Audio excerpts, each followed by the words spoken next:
Ya estamos grabando. Bienvenidos todos al seminario de FIPOL del mes de octubre del 2024. Doctor Galindo, le cedo la palabra. Muy buenos días a todos. A nombre de FIPOL, nos da mucho gusto darles la bienvenida esta mañana a todas las personas que nos siguen desde diferentes partes del mundo y por supuesto desde Latinoamérica. Y el día de hoy vamos a hablar en los próximos minutos sobre un tema muy importante que se refiere a una parte esencial del sistema de salud en oncología y en general en cualquier sistema de salud, principalmente por la labor en atención clínica, educación e investigación que hace el personal de enfermería. Para mí es un gusto poder presentar al psicólogo Eduardo Amaranto Jiménez. Les platico un poquito de él. Él es egresado de la Universidad Nacional Autónoma de México, de la Facultad de Estudios Superiores Zaragoza en el área de psicología. Actualmente es doctorante en Psicología y Salud por parte de la misma universidad, en la Facultad de Psicología de la UNAM. Es autor y coautor de diferentes investigaciones, muchas enfocadas, la mayor parte de ellas enfocadas en el estudio de procesos de interacción, comunicación, y, por supuesto, algunos indicadores de desgaste en enfermeras, en médicos y la comunicación de médicos-pacientes. En ese sentido, es una de sus principales líneas de investigación y en los próximos minutos nos va a exponer algunos datos importantes que se lograron identificar en torno al personal de enfermería durante y post pandemia desde un enfoque de la psiconcología. Por favor, el psicólogo Eduardo Maranto, le cedo la palabra, por favor. Muchas gracias. Muchas gracias. Primero que nada, quisiera nuevamente agradecer la invitación por permitirme este espacio y pues les voy a empezar a compartir pantalla para que podamos iniciar con esta ponencia. Aquí, ok. Mm,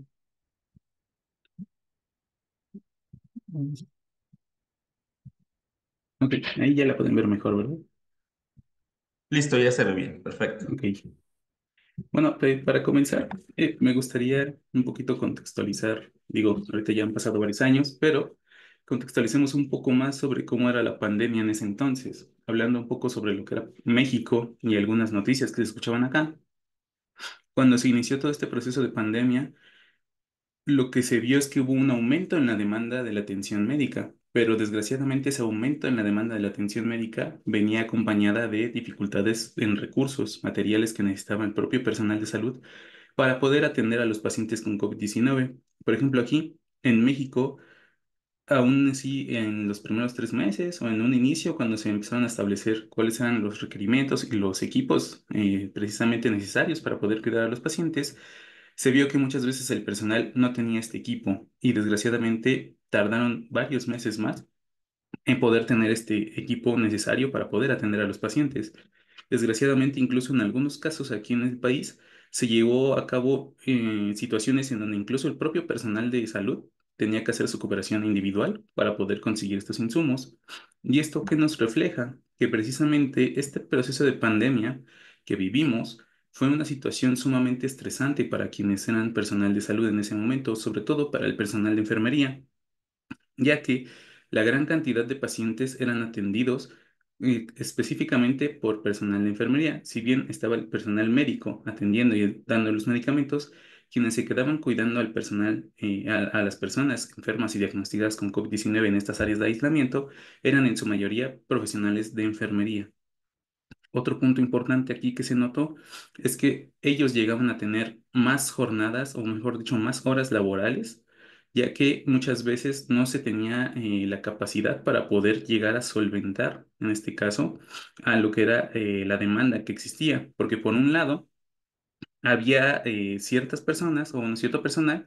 que podían haberse ido de licencia a casa debido a que presentaban uno o más factores de riesgo. También existía la situación en donde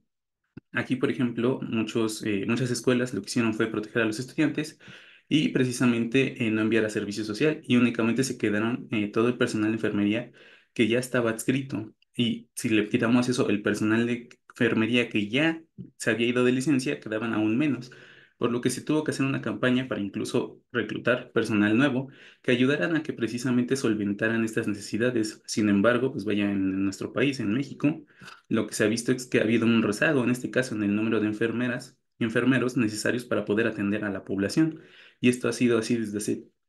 unos 8 años. Entonces, actualmente, cuando pasó esto de la pandemia, fue un punto impactante en donde precisamente les afectó en la carga laboral y evidentemente al ser una enfermedad nueva, en donde desgraciadamente no se tenían precisamente medicamentos, las decisiones que se tenían que tomar tenían que ser en un corto tiempo y sobre todo estas decisiones podrían involucrar una situación sumamente importante, ya que en muchos casos se decía que, vaya, podían llegar a fallecer los pacientes o incluso a llegar en un punto mayor, más crítico, por lo que en este caso, estas situaciones estresantes fueron impactando gravemente en lo que era la salud mental del personal de enfermería. ¿Cuáles fueron estos síntomas que detonó este tipo de situación tan compleja como fue la pandemia? Pues vaya, en un inicio se había notado que el miedo al contagio era una de las eh, afectaciones psicosociales que más prevalecían en el personal de enfermería. Por lo menos el 73% del personal que trabajaba dentro de los hospitales en general, en diferentes áreas, padecían de este miedo al contagio. Pero era interesante ver que el 100% de todo el personal que se metía a cuidar a estas áreas de confinamiento padecía por completo este miedo al contagio, porque recordemos que en un inicio aún se estaba especificando cómo se contagiaba, cuáles eran los métodos para protegernos, cuáles eran los factores de riesgo para desarrollar precisamente una enfermedad grave y también cuáles eran algunas señales de que ya tenían el contagio. Entonces, esto afectaba mucho en cuanto se sometía a los profesionales de la salud a ingresar a estas áreas de atención. En segundo lugar, se estaba viendo que una de las afectaciones psicosociales que estaba aumentando, porque ya existía desde antes de la pandemia, era el síndrome de burnout. En general, esto se generaba precisamente por la alta demanda que estaban teniendo que solventar el propio personal de enfermería, las largas jornadas laborales y, como les mencioné, debido a que se ingresó y se reclutó nuevo personal de salud,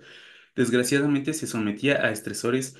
aún más relacionados con el ambiente laboral, pues había visto que cuando nosotros ingresamos a un área laboral y no tenemos cierto conocimiento sobre un área o aún nos falta experiencia, puede que ese estrés nos vaya desgastando. Y esto mismo pasó con este nuevo personal que fue reclutado para poder ingresar y atender la demanda de pacientes que estaba teniendo. Evidentemente el estrés estaba impactando, así como la ansiedad y depresión, que eran situaciones que se estaban reportando no solo aquí en México, sino también en estudios de China y Europa. Otro punto importante desde el área de oncología es que se estaba viendo mucho lo que era la fatiga por compasión. Digamos, este efecto ya se había visto anteriormente, sin embargo, ahorita se podía empezar a agravar durante la pandemia por COVID, porque, pues vaya, durante mucho tiempo el personal de enfermería se encontraba ya con los pacientes que tenían cáncer avanzado en cuidados paliativos o ya sea en la UCI, en esta parte del cuidado del paciente oncológico crítico. Y ahora con esta enfermedad, debido a sus defensas bajas, podía llegar a incrementar en este caso el número de decesos y eso inevitablemente iba a impactar en la salud mental del personal de enfermería. Por lo que cuando nos mencionaban que tenían alteraciones del sueño, también era muy relacionado con toda esta cantidad de estrés y esta, digamos, abrumadora situación que tenían que vivir en el día con día, porque al final del día ellos no podían dejar de trabajar. Y no sé cómo fue en cada uno de los diferentes países de donde ustedes nos visitan. Sin embargo, aquí en México, algo que lamentablemente sucedió es que se tenía mucho estigma hacia el personal de salud. Como eran quienes estaban cerca de lo que era el paciente con este diagnóstico, había situaciones en donde lamentablemente la gente empezaba a ser agresiva con el propio personal de salud si los veía en la calle. Entonces esto incrementaba precisamente el estrés y sobre todo síntomas relacionados con el síndrome de burnout, como lo que es el cansancio emocional, porque al final del día era una parte en donde el propio personal mencionaba, pues es que yo hago mi trabajo, pero no está siendo valorado. Entonces esto impactaba esencialmente en esta parte de querer continuar realizando sus actividades laborales. Ahora, centrándonos específicamente en las dos principales afectaciones psicosociales que nosotros encontrábamos en los estudios, se nos hizo interesante investigar qué era el miedo al contagio. En este caso hay que comprender que este miedo al contagio no solamente se generó en esta parte de la pandemia, sino que es una afectación psicológica que se puede presentar ante cualquier enfermedad que tenga las mismas características que tenía el COVID-19. Es uno, que realmente no existía una forma de tratarlo. Dos, había una alta cantidad o gran probabilidad de mortalidad si llegabas a contagiarte porque no se sabía cómo tratarla. Y tres, era una enfermedad nueva a la cual nosotros no nos habíamos enfrentado. Entonces, en este caso, al ser desconocido, precisamente aumentaba los niveles de ansiedad por contraer esta enfermedad. Y precisamente al tener en mente que podíamos tener un resultado fatal, es que el personal o en general las personas podían tener pánico al poder contagiarse. En este caso, también lo que hicimos fue conocer qué era el síndrome de burnout. Y en este caso, pues hay que entender que este síndrome simplemente es definido en algunas literaturas como una respuesta del estrés crónico, pero esta es una respuesta desadaptativa que va a generar en el personal agotamiento emocional, que es esta parte de sentirse todo el tiempo fatigado, sin ganas de querer ir a trabajar, sin ganas de querer realizar sus actividades, la despersonalización, que es una característica en la cual el personal de salud se vuelve más agresivo, deja a las personas y las ve como si fueran ya no personas, sino más bien las ven como una materia de trabajo. Se va deshumanizando precisamente el propio personal y llega a tener como que más conflictos con sus compañeros porque precisamente eh, ya no quiere convivir con ellos, se siente tan abrumado que ya lo que quiere es simplemente quedarse en casa, ya no salir, de aislarse. Y por último, la reducción de la realización personal, que este es un efecto en el cual el personal se siente como que lo que está haciendo ya no tiene sentido para su vida y no está cumpliendo sus metas, por lo que entonces va disminuyendo en este sentido todas sus expectativas y motivación a la hora de ir a trabajar. Y pues vaya, esto lo puede poner en riesgo de desarrollar otras afectaciones, como lo puede ser la depresión o incluso puede llegar a tener algún tipo de ideación suicida por toda esta parte del sentirse quemado. Ahora bien, cuando nos pusimos a analizar dentro de la literatura cuáles eran los factores que detonaban el miedo al contagio, nos pudimos dar cuenta que precisamente estaban relacionados, por un lado, por la falta de medicamentos, los niveles altos en mortalidad que se estaban reportando y la ansiedad por la salud propia, así como por la de los demás. De hecho, lo que se vivía mucho es que había personal de salud que mencionaba que ellos trataban mejor de irse a rentar a otro lugar o dormir en sus carros porque no querían contagiar a su familia, ya que vivían precisamente con sus papás o con su pareja o con sus hijos y no querían que ellos pudieran contraer esta enfermedad. Ahora, también se había visto que el que ellos tuvieran factores de riesgo como obesidad, hipertensión y diabetes era un factor que les hacía a ellos mismos presentar precisamente estos niveles altos en el miedo al contagio. Sobre todo, pues como les menciono, en este momento, cuando se realizó el estudio, todavía no se tenía claro de qué forma tratarlo y no existía aún en un tiempo cercano. Todavía nos hablaba de que ya podía haber una vacuna en meses. Entonces apenas estaba buscando cómo poder ayudar al personal de salud y sobre todo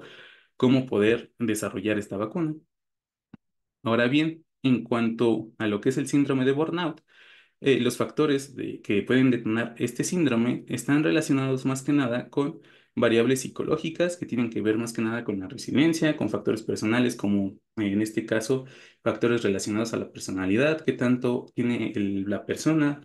algunas estrategias de afrontamiento al estrés y también existen algunos otros factores externos como lo que es el aislamiento. En este caso, en un inicio se había planteado el aislamiento en general, porque cuando una persona padece de este síndrome, lo que hace es querer alejarse del personal o de sus compañeros y estar aislado todo el tiempo, pero ante una situación pandémica, lo que se vio es que el propio personal se aislaba para evitar contagiar. Entonces esto podría aumentar precisamente los síntomas del síndrome de burnout. También se encuentran relacionados algunos pensamientos irracionales, en donde se cree que todos están en contra de él, que todos critican su trabajo y que sobre todo su trabajo no es bien reconocido. También hay que tomar en cuenta que este síndrome se puede detonar por conflictos con compañeros y la parte del clima laboral, que esto básicamente hace referencia a precisamente cómo se encuentra en este caso la calidad de relación y la comunicación que puede existir entre los propios compañeros y entre jefes y, en este caso, personal que se encuentra a su cargo. También aquí algo importante que pasó en la pandemia fue la ambigüedad laboral y la falta de experiencia, sobre todo porque, por un lado, no se sabía cuáles eran las actividades que tenían que realizar. A veces lo que hacían era meter al personal más joven y decir, bueno, tú vas a cuidar al paciente, pero si no se sabía de alguna manera cómo, con qué medicamento tratarlos, qué actividades hacer, se quedaban realizando actividades generales de cuidado de la salud y esto aumentaba su estrés y evidentemente si habían fallecimientos, llegaba a aumentar en cierta medida otras sensaciones como puede ser la culpa y otro tipo de situaciones que podrían detonar sintomatología depresiva. Ahora bien, para nosotros contextualizarlo más en México, decidimos desarrollar un estudio. Cuando desarrollamos este estudio, en nuestro propio país, en este caso en México, existía un número total de 1.626.681 casos positivos, de los cuales 97.632 eran únicamente profesionales de la salud contagiados. Lo que nos dimos cuenta es que el 42% eran personal de enfermería, siendo el propio personal de enfermería digamos, el equipo de trabajo que mayor número de profesionales de la salud reportaba como enfermos. Y esto más que nada, pues es que estaba relacionado a que era el personal que mayor contacto tenía con los pacientes, y no solamente con ellos, sino también con los familiares. Entonces, en cierta medida, cuando se sabía que cuando un paciente estaba enfermo, era muy probable que su familia también estaba enferma, pero muchas veces aquí, por lo menos en México, lo que sucedía es que no se quería, incluso por parte de la familia, no se quería llevar a veces a los pacientes a las zonas hospitalarias. En muchos casos sí, pero en algunos casos también sucedía que no se querían llevar. Precisamente porque como no se tenía un tratamiento específico, pues la gente tenía creencias relacionadas a que no se les estaba tratando bien o que solamente estaban internados y ya no los dejaban ver a su familia y nada más estaban, pues vaya, desarrollando algunas situaciones que podrían decir o culpar al personal del fallecimiento de sus pacientes. Entonces, al nosotros ver que el personal de enfermería era uno de los que estaba más expuesto a diferentes factores de riesgo para desarrollar alguna alteración emocional, decidimos llevar a cabo un estudio para conocer qué tan, cuáles eran precisamente los factores de riesgo que podrían detonar en un principio las primeras dos alteraciones más prevalentes en este tipo de profesionales, que fue el miedo al contagio y el síndrome de burnout. Como objetivo general, pues era identificar variables clínicas, sociodemográficas y psicológicas que podían predecir lo que era el miedo al contagio y el síndrome de burnout. Como objetivos específicos, pues era poder identificar por cada dimensión del síndrome de burnout cuáles eran los factores de riesgo que podían aumentar la presencia de cada uno de estos rasgos, como es el cansancio emocional, la despersonalización y la baja realización personal profesional de la salud. En este caso, nuestras hipótesis es que siempre iba a existir tanto variables clínicas como sociodemográficas y psicológicas que iban a predecir el miedo al contagio y el síndrome de burnout en cada una de sus dimensiones. Este diseño que realizamos fue un diseño no experimental de tipo transversal y predictivo. En este caso, pues nosotros eh, llevamos a cabo un estudio con 423 profesionales de enfermería. En este caso, pues vaya, precisamente por la pandemia tuvimos que hacer la selección de la muestra a través de medios electrónicos, a través de un cuestionario de Google, compartiéndolo por Facebook, por WhatsApp e incluso también por correo electrónico, con el objetivo de que el personal de salud pudiera participar y fuera más cómodo para ellos llevar a cabo el llenado de la batería de pruebas. En este caso, nuestros criterios de inclusión es que fueran personal de enfermería que laborara dentro del hospital, tanto público como privado, porque en ese momento aquí en México lo que se hizo fue dar una orden en el cual tanto hospitales privados como públicos tenían que atender a cualquier persona que presentara algún tipo de síntoma con COVID-19 sin necesidad que estuvieran afiliados o incluso este, se les negara el servicio por no tener, en este caso, algún tipo de carnet que representara que tenían el derecho a ese servicio. Entonces, se abrieron esas puertas y evidentemente por eso es que los incluimos. También se había pedido que hubieran elaborado en centros COVID o centros no COVID. Aquí lo que es interesante es que, como les menciono, como se dio la orden a nivel gubernamental,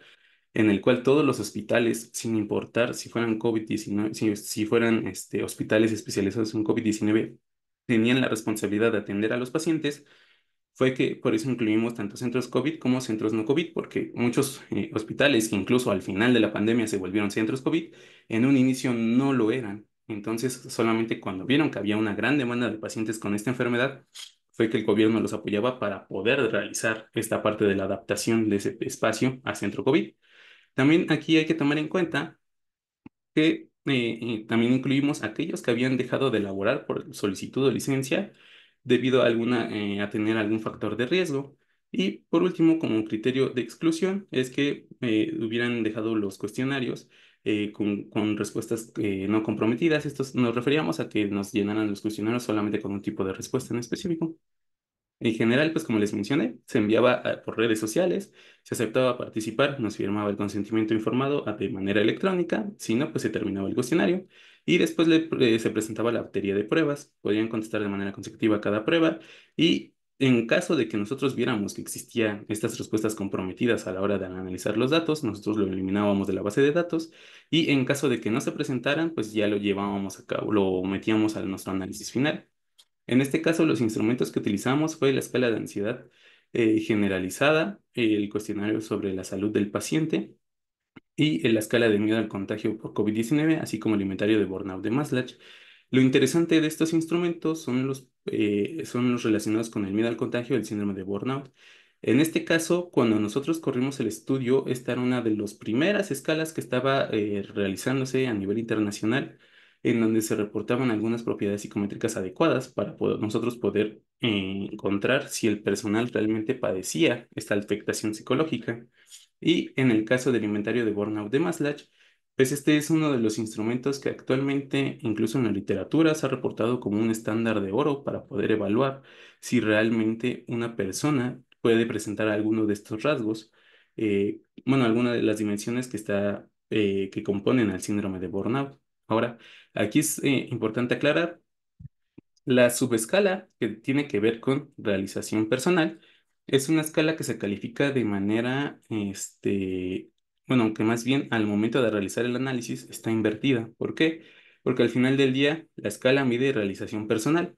Lo que hace es obtener puntuaciones, si ven que son bajos, y denominarlo como baja realización personal. Por eso en los análisis que van a ver a continuación, pues van a ver que hay algunas relaciones negativas.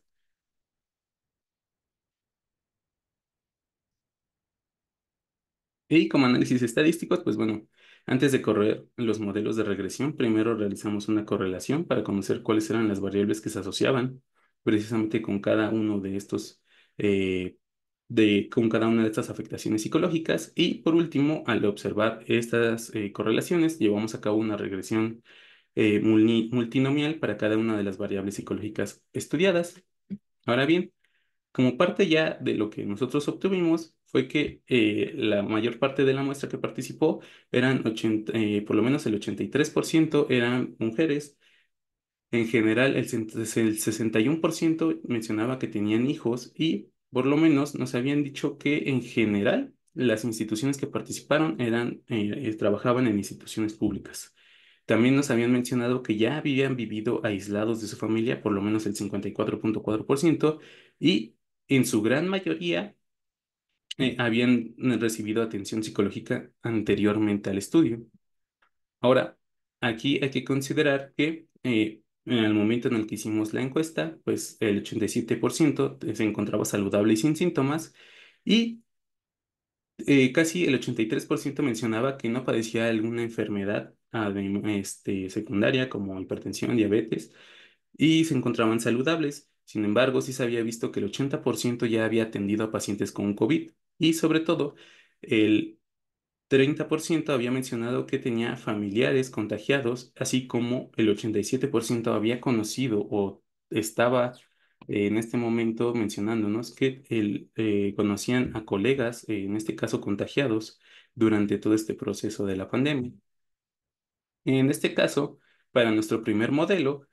que era relacionado a obtener los niveles de contagio, de miedo al contagio leve, lo que encontramos es que tanto los niveles de ansiedad leve como moderada llegaban a incrementar, en este caso, la presencia de esta afectación psicológica.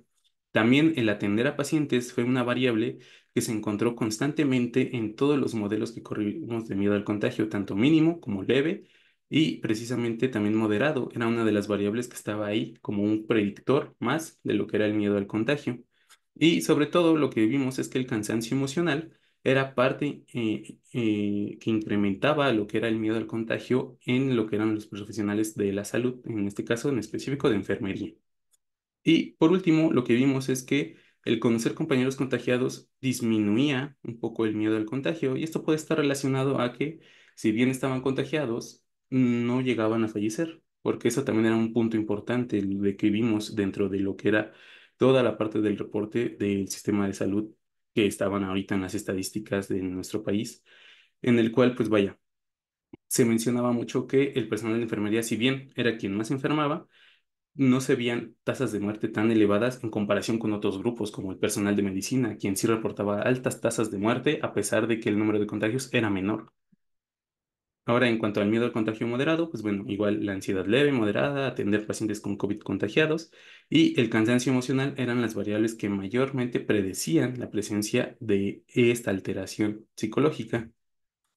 Y por otro lado, cuando hicimos los modelos de que relacionados a lo que eran el síndrome de burnout y cada una de sus dimensiones, lo que nos dimos cuenta es que tanto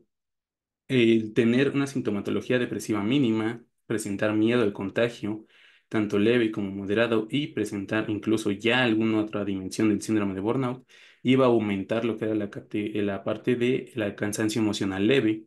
Había factores que en este caso resultaban ser protectores, como el no tener hijos, precisamente porque no sentían la carga de que pudieran contagiarlos, y también el haber atendido a pacientes con COVID-19, ya que si bien dentro de lo que era, digamos, en general en las calles, las propias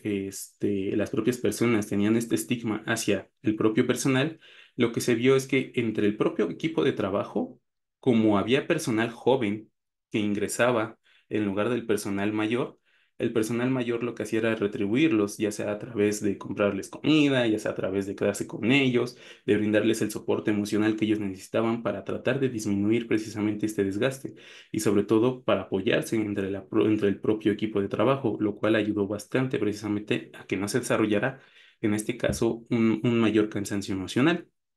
En cuanto al cansancio emocional moderado, lo que se vio es que la sintomatología depresiva mínima y, en este caso, la despersonalización eran los factores que aumentaban en gran medida lo que era la presencia de esta afectación psicológica. Ahora bien, para cuando corremos el modelo de despersonalización, lo que nos dimos cuenta es que los síntomas de depresión, tanto mínimos como moderados, eran aquellos que estaban afectando precisamente esta dimensión, tanto en despersonalización baja como en despersonalización moderada. Lo que nosotros nos dimos cuenta es que había, digamos, variables como el tener dificultad respiratoria, por ser una de los indicadores que nos decían que pudiera estar relacionado con que ya se contagió la persona, y el que se encontrara saludable sin síntomas eran factores que podían aumentar en este caso los niveles de despersonalización. Y digo, el que tuvieran tener dificultad respiratoria, pues claro, era difícil en ese momento porque no se tienen medicamentos y se podía creer que al contraer esta enfermedad, pues era más susceptible a que falleciera, y el encontrarse saludable sin síntomas, a pesar de que no tenían una enfermedad, es probable que aumentara la despersonalización porque, como les menciono, en los sistemas de salud, por la gran demanda, lo que hacían era incluso, si tú estás saludable, pues te vas a tener que entrar a tratar a los pacientes, incluso a pesar de que ya se tenía a lo mejor algún factor de riesgo, alguna enfermedad o la misma edad. Aún así se metía a poder atender a los pacientes debido a que no se estaba dando el abasto necesario para poder atender a esta cantidad de pacientes tan grande que incrementó en tan poco tiempo. Ahora, para cuando nosotros hicimos el modelo de realización personal, es aquí en donde les mencionaba esta parte de por qué están las relaciones negativas, aquí lo que encontramos es que los síntomas tanto de depresión mínimos y moderados, tener dificultad respiratoria, miedo al contagio mínimo y realización personal, y en este caso el presentar cansancio emocional, eran variables que iban a aumentar en cierta medida lo que era la baja realización personal. Y esto pues básicamente era porque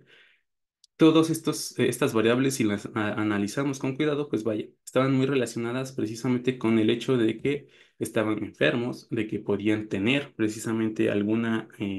digamos, algún resultado fatal, y también porque dentro de todo el estrés que se vivía, era muy probable que el personal se fatigara constantemente y al desgraciadamente tener tanta demanda, era también, digamos, desfavorable que ellos pudieran estar observando en diferentes momentos lo que era el fallecimiento de diferentes personas, aunado al hecho de que, digámoslo así, el equipo de insumos que ellos necesitaban para poder entrar a lo que era el área COVID era muy incómodo, por lo menos por lo que se reportaba en diferentes, digamos, medios de comunicación aquí en México. Lo que pasaba es que muchos profesionales de enfermería se quejaban de que era demasiado ajustado toda esta parte de los insumos que ellos tenían que utilizar, ya que la mascarilla apretaba mucho, el cubrebocas llegaba, después de tantas horas de trabajo, llegaba a lastimar las orejas, y esto inevitablemente al ver que no era bien retribuido por los jefes, podría llegar a afectar emocionalmente. Como parte de esta investigación, pues bueno, tenemos que el miedo al contagio, nuestra hipótesis, no se cumplió porque no existieron en este caso variables de tipo sociodemográficas que pudieran estar asociadas con la presencia de esta alteración emocional, pero sí encontramos afectaciones psicológicas y sobre todo algunas variables clínicas que podían estar relacionadas, como el haber atendido a pacientes con COVID-19. En cuanto al síndrome de burnout, pues bueno, lo que sí encontramos es que tanto variables sociodemográficas como psicológicas y en este caso también variables clínicas estaban asociadas a cada una de las dimensiones de lo que era el síndrome de burnout. Por lo que podemos ver, pues vaya, en general, pues este síndrome es más complejo, sobre todo porque llega a tener mayor cantidad de variables que pueden generar su detonación.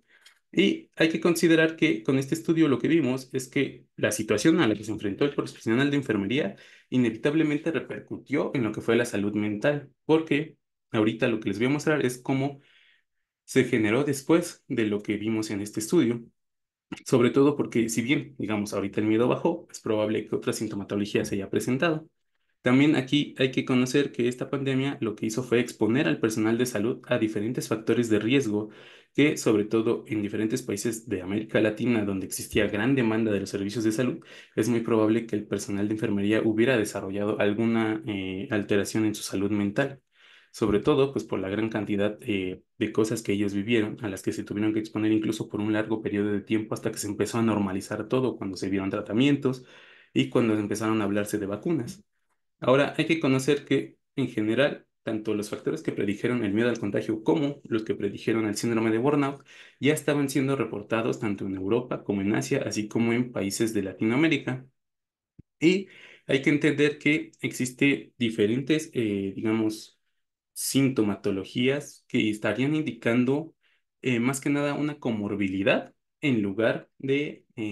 una alteración, bueno, o mejor dicho, una variable que aumente los síntomas del síndrome de burnout. ¿Por qué? Porque al final del día lo que vimos es que tanto los síntomas depresivos como el miedo al contagio se encontraban en niveles bajos y moderados. Ya cuando se encontraran en niveles altos, ya no nos indicaba tanto la literatura que fuera que debiera un factor de riesgo, sino más bien que estaban presentando ya comorbilidad los profesionales de la salud. Y también aquí es importante tomar esta sintomatología para que precisamente se pudiera llevar a cabo en un futuro, precisamente un tamizaje que pudiera abordar y identificar a los profesionales de la salud y así poder brindarles un apoyo necesario de manera psicológica. Ahora, esto es lo que les mencionaba. Con este estudio que hicimos, nos dimos cuenta que sí era cierto lo que decía la literatura. En general, el profesional de la salud estaba presentando mucho miedo al contagio y existían muchas variables que podían estar asociadas. Actualmente, lo que se ha visto es que este miedo al contagio ha disminuido y solamente se ha llegado a presentar en niveles del 3,3% de los profesionales de la salud.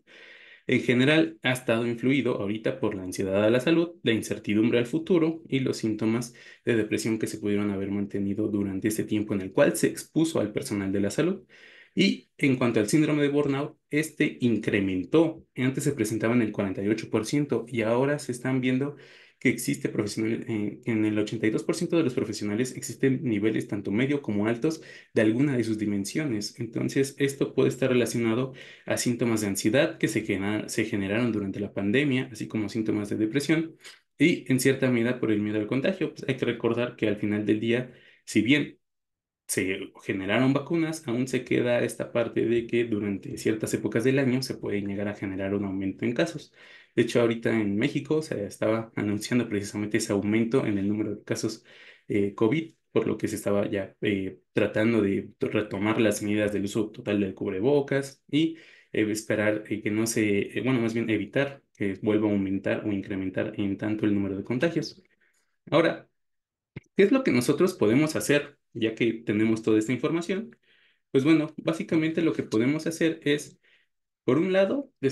utilizar herramientas para identificar lo que son las afectaciones psicosociales presentes en el personal de enfermería, porque por un lado, para identificar el síndrome de burnout, como les mencioné, el inventario de Maslach de burnout es uno de los estándares de oro que se ha utilizado en la investigación. Sin embargo, aquí también en Latinoamérica, el cuestionario de evaluación del síndrome por quemarse, el CSQT, desarrollado específicamente para población hispanohablante de diferentes países de Latinoamérica, ha demostrado tener propiedades psicométricas igual e incluso mejores que el inventario de burnout de Maslach. También se pueden hacer la aplicación de escalas de estrés y también inventarios o escalas que midan el tipo, si existe algún nivel de violencia laboral para que nosotros podamos atender precisamente las necesidades del personal de salud. También, si llegase a presentarse miedo al contagio, actualmente ya existen más escalas que precisamente miden tanto la ansiedad por el desarrollar algún contagio o incluso precisamente se llega a aún utilizar esta escala de miedo hacia el COVID-19. Esto sobre todo porque, como les digo, eh, si bien a nivel internacional se nos ha dicho que ya hay vacunas y hay tratamientos, pues vaya, los repuntes en el número de contagios pueden llevar a cabo a que la persona pueda llegar a sentir nuevamente miedo por creer que se va a salir de control otra vez la situación. Entonces hay que hacer una detección precisamente de necesidades psicológicas que se pueden presentar en el personal de salud. Y en este caso, también podemos nosotros llevar a cabo intervenciones. En general, lo que se había visto para poder ayudar al personal de salud que representaba algún tipo del síndrome algún nivel de síndrome de burnout o incluso miedo al contagio, era usar intervenciones conductuales, como lo que era la reestructuración cognitiva, de sensibilización sistemática para disminuir los niveles de miedo o de ansiedad, también la detención de los pensamientos, para así evitar mala interacción entre los compañeros. También existían o se desarrollaron intervenciones organizacionales que tienen que ver con la capacitación continua para que precisamente si se llegase a presentar otra situación en donde se tuviera que atender al paciente, todo el personal estuviera preparado y no tuvieran que cargar con ese estrés de no saber cómo atender o cuáles son los roles que deben de llevar a cabo, sobre todo en el área también de oncología, en donde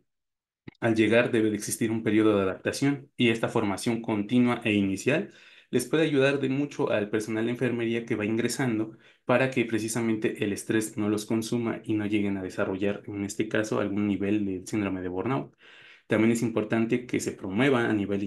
institucional, pues programas de prevención y atención al propio personal y sobre todo que se planifiquen y se controlen también las jornadas laborales, que fue algo que se había descontrolado bastante durante la pandemia. Había profesionales que mencionaban que se quedaban 12 horas, que incluso llegaban a 16 horas o que pues incluso se quedaban ahí a dormir en los hospitales por el temor a no llegar a contagiar a su familia. Entonces, el punto es que exista una jornada laboral que sea saludable, que les permita a los profesionales el descanso y que pueda precisamente ayudarlos a manejar el estrés. Y también aquí existían estrategias de intervención social. En este caso se refiere más que nada a técnicas que fomenten la relación entre los propios profesionales de la salud. En este caso está involucrada la comunicación entre profesionales de la salud con el objetivo de que exista una mayor relación, una mejor relación y sobre todo que esta relación sea positiva para cada uno de ellos. También el fomentar, en este caso, dinámicas de apoyo social en donde se conozcan, ya que muchas veces, sobre todo en instituciones grandes de oncología, pues se ingresan al propio personal, pero muchas veces no se llegan a conocer entre ellos porque son tantas las actividades que tienen que llevar a cabo que pocas veces a veces les toca interaccionar de manera ya más personal y entonces todo el personal, digamos, que ya tiene varios años ahí, sí se conoce, pero el nuevo personal apenas va ingresando y no tiene con quién hablar. Y como vimos, pues vaya, puede precisamente que el aislarse pueda pregenerar, en este caso, un desarrollo del síndrome de burnout. También aquí hay que conocer que hay intervenciones que están diseñadas para fomentar el desarrollo de la inteligencia emocional, sobre todo para ayudarles a precisamente a lidiar con estos problemas de estrés que se pueden desarrollar o incluso de ansiedad o depresión que pueden estar ahí pasando y puedan ellos precisamente expresarlos y no reprimir sus emociones. También fomentar la flexibilidad psicológica y sobre todo fomentar el apoyo entre compañeros de trabajo, así como principalmente en profesionales que se encargan de las jefaturas diseñar estrategias en donde ellos puedan emplear solución de problemas con sus trabajadores y también fomentar una comunicación asertiva entre ellos, ya que muchas veces si no existe una buena comunicación o existe más que nada una percepción de que hay regaños, el propio personal puede llegar a desarrollar mayores síntomas de cansancio emocional que al final del día van a ir desgastando y sobre todo van a ir incrementando la presencia de errores en el trabajo, ya que ese también es una de las afectaciones que puede desarrollar este síndrome. Y por último, aquí hay que considerar que hay técnicas que pueden ayudar y que pueden beneficiar en específico al personal de enfermería que se encuentra todo el tiempo atareado en diferentes actividades y que pueden cargar con una gran cantidad de estrés, como es la atención plena. En este caso se pueden diseñar intervenciones basadas en este tipo de técnicas en donde se les enseñen las habilidades cómo y las habilidades qué, que bueno, algunas de ellas tienen que ir con aceptar, con dejar fluir los pensamientos, con describir las sensaciones, más que desarrollar juicios y sobre todo fomentar paciencia y principalmente confianza en el trabajador, con el objetivo así de que las decisiones que tomen sean más conscientes, se disminuya el nivel de errores en cuanto a la hora de brindar tratamientos y sobre todo permita a ellos estar en una situación tranquila en donde sí puedan manejar de manera adecuada el estrés que viven y al que se exponen día con día, porque bueno, en el área de oncología de por sí ya es una cantidad de estrés que se vive, sobre todo en cuidados paliativos o en esta parte de la UCI, en cuidados críticos. Y sobre todo, si se le agrega un factor más como lo es la pandemia, puede incrementar en mayor medida por los niveles de demanda y sobre todo por el nivel de pacientes y el corto tiempo que tienen para atenderlos. Entonces, precisamente este tipo de técnicas pueden ayudar bastante al personal de la salud para disminuir precisamente esa carga de estrés y sobre todo malestar psicosocial que se puede generar a partir de todos los factores a los que están ellos viviendo día con día. Y pues de mi parte sería todo. Muchas gracias por su atención.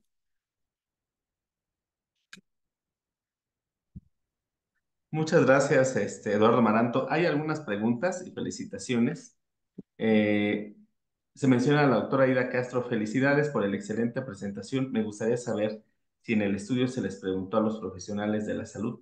si algún colega suyo falleció a causa del COVID-19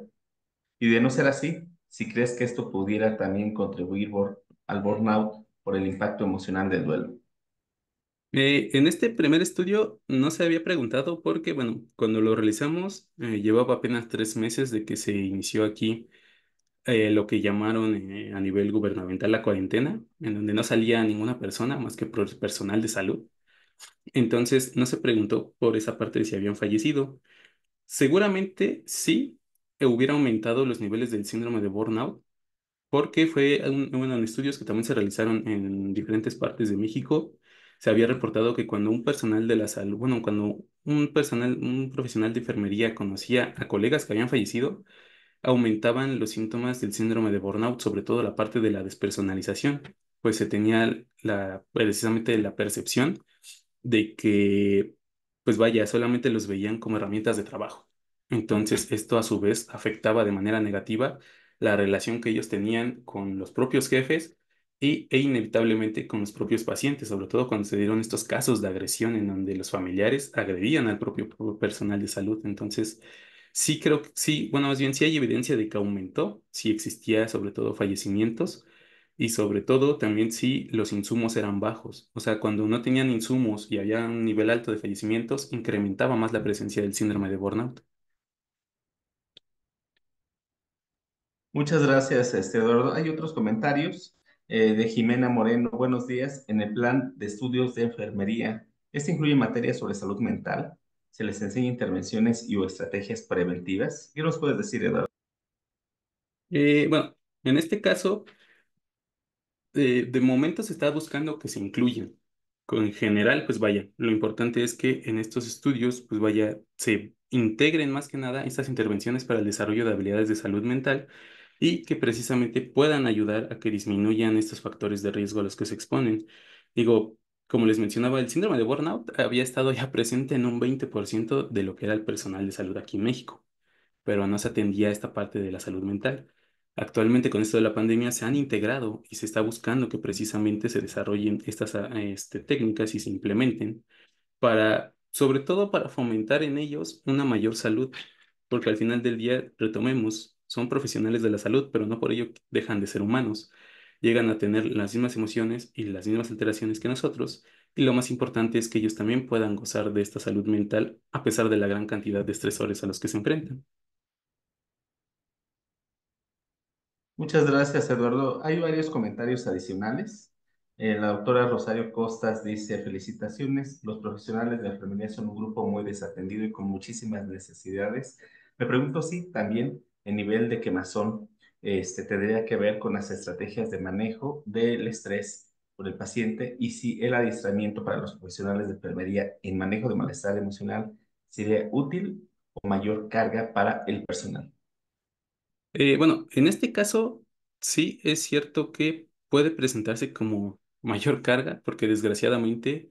cuando se llegan a aplicar estos programas, no se aplican en horarios laborales, sino que se aplican en horarios después de que terminan su jornada laboral.